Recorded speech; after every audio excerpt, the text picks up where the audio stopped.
Производителите на прас од Струмичко Градашорци повторно го изложија своето производство.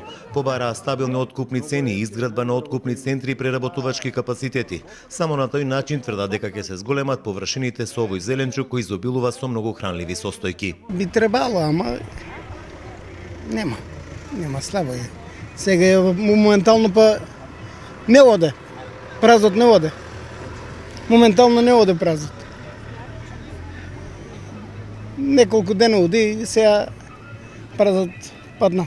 Значи се декаража најмногу се саде во 3-4 декара и некој вајгодоне се саде 5 декара.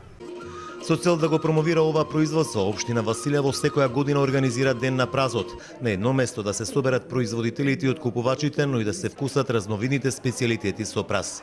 11 години последователно преку содржините на манифестацијата, овој здрав зеленчук го промовираме, го доближуваме до граѓаните и како локална самоуправа секогаш ќе го поддржуваме и стимулираме отварањето на откупни центри и преработувачки капацитети, се со цел да им помогнеме во пласманот на производителите на прас. Годинава локалните домакинки повторно ги изложија традиционалните рецепти со прас. Тврдат дека овој зеленчук треба да биде секојдневно на трапезите. Често готвиме со прас и секоја зима се со прас повеќе. Па речиси почесто го користиме, а и здрава храна е.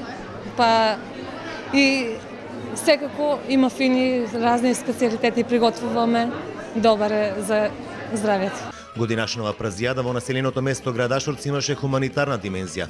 Посетителите, освен што дегустираа специјалитети, донираа и средства кои ќе бидат наменети за граѓани од општина Василево на кои им се неопходни.